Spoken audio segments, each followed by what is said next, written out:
Bapak Ibu sekalian, saudara-saudara yang saya hormati, telah hadir bersama kita, narasumber kedua kita adalah Bapak Menteri Perdagangan Republik Indonesia, Bapak Muhammad Lutfi. Assalamualaikum Pak Lutfi. Waalaikumsalam Mas Febi, sehat semua mudah-mudahan. Pak Menteri suaranya luar biasa. Suaranya Pak Menteri ini empuk Pak. Ya, kalau orang bilang suaranya Pak Lutfi ini seksi. Baik Pak Menteri, terima kasih telah hadir di ruang virtual kita. Pak Menteri bisa cerita nanti selama masa PPKM darurat dan PPKM level 4 sampai 30 Agustus nanti tentu perdagangan melambat. Tetapi ada optimisme di sana.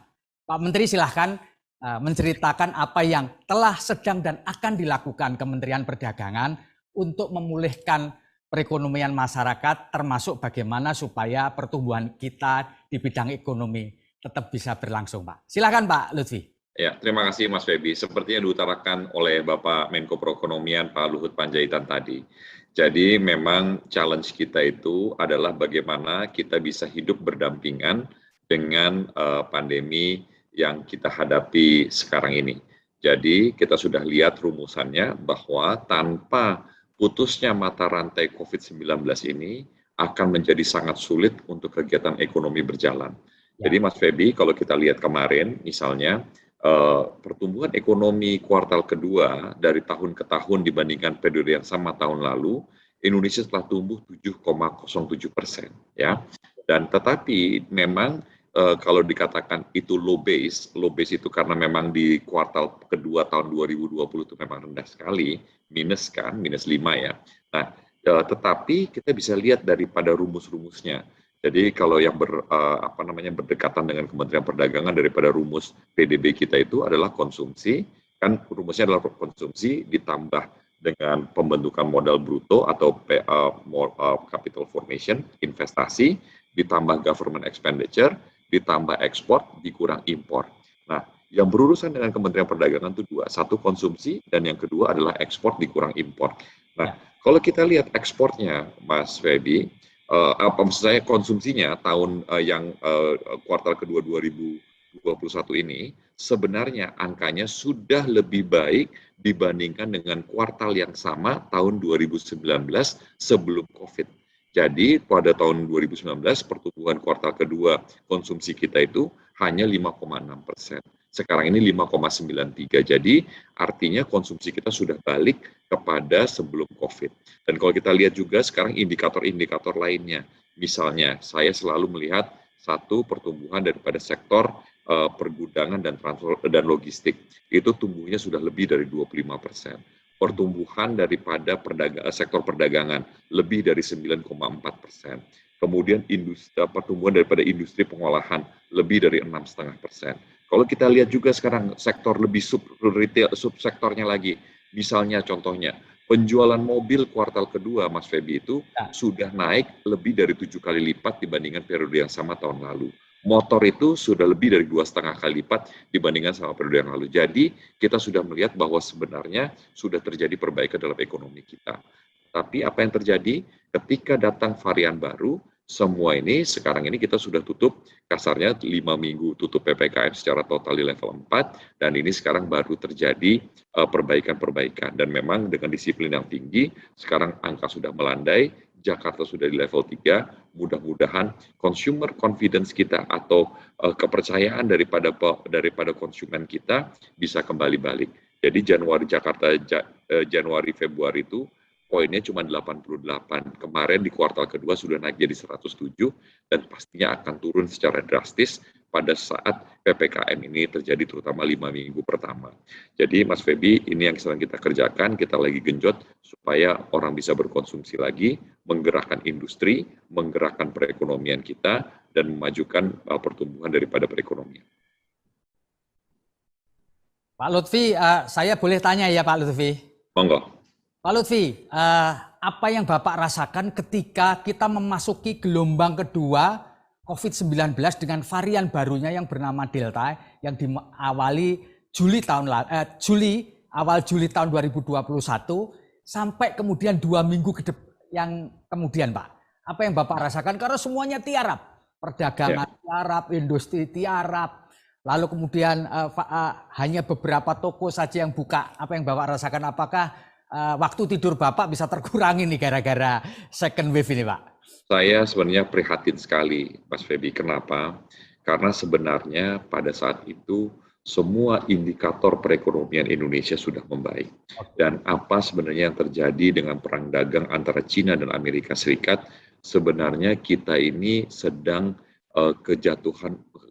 kedapatan order yang luar biasa. Jadi pertumbuhannya tinggi.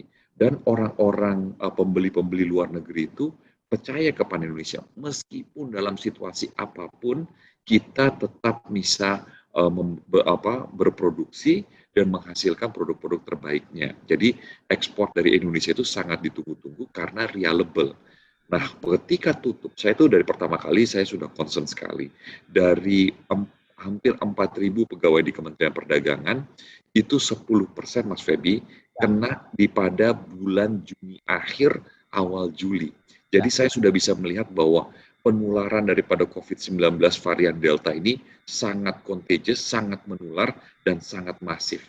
Jadi saya tentunya sangat terganggu dan sampai hari ini, saya ini terus terang tidak di kantor ini Mas Febi, saya ini setiap hari Jumat, saya berada di Kadin, berbicara dengan seluruh asosiasi yang hari ini saya akan temukan ini adalah asosiasi yang ekspor. Jadi asosiasi sepatu, asosiasi alas kaki maksud saya, asosiasi furniture, asosiasi garment, asosiasi pertekstilan, ini semua ngumpul di sini, datang juga perwakilan dari seluruh perbankan himbara, BNI, BRI, Mandiri, dan juga Lembaga Ekspor Indonesia. Jadi ini semua saya kumpulin, kita mesti cari terobosan-terobosan baru, memastikan bahwa order yang melimpah di luar negeri itu bisa kita eksekusikan.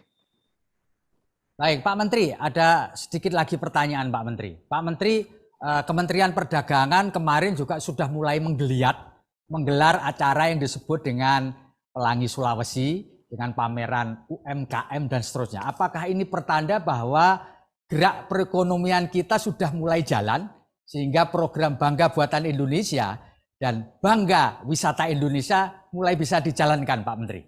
Jadi, Mas Febi, sekali lagi saya utarakan bahwa kita akan hidup dengan pandemi ini berdampingan. Jadi, ketika angka itu sudah melandai, insya Allah kita bisa mempertahankan dengan disiplin dan juga hidup dengan pandemi ini secara secara ketat ya Mas ya. Artinya gini, kita mesti merubah gaya hidup kita. Sekarang saya itu tiap 2 hari sekali, jadi saya itu selingan gitu ya, itu lari di Gelora Bung Karno. Untuk masuk ke Gelora Bung Karno, Mas Febi, kita mesti download dulu Peduli Lindungi, masuk, dicek dulu itunya, secara otomatis, apakah saya dapat hijau untuk bisa masuk ke dalam. Jadi ini sangat bagian yang sangat penting. Karena kenapa? Karena ekonomi Indonesia tidak bisa terlalu lama bergantung kepada bagaimana penanganan COVID-19 ini bisa kita kerjakan. Jadi tanggung jawab daripada penularan rantai COVID-19 ini adalah tanggung jawab pribadi kita masing-masing. Jadi kita mesti disiplin. Karena kalau kita tidak tanggung jawab masing-masing, misalnya kita ada COVID-19-nya positif terus jalan-jalan, itu akan merugikan perekonomian bangsa, merugikan kesejahteraan bangsa.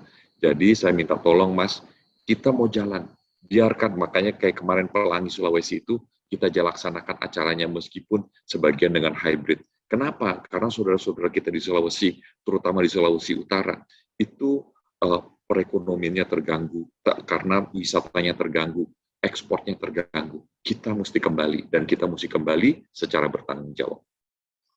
Pak Menteri, satu lagi sebelum Pak Menteri nanti kembali untuk rapat. Pak, untuk wilayah Tangerang Raya dan Bekasi, yang semuanya sudah turun menjadi ke level 3, bagaimana Pak ini menurut apa yang Bapak pantau pergerakan ekonomi di Tangerang dan Bekasi ini Pak? Ya, saya terus terang aja saya mengucapkan terima kasih kepada pemerintah setempat karena ketika kita testing pertama kali tanggal 26 Juli, itu angka di Tangerang dan Bekasi itu masih merisaukan.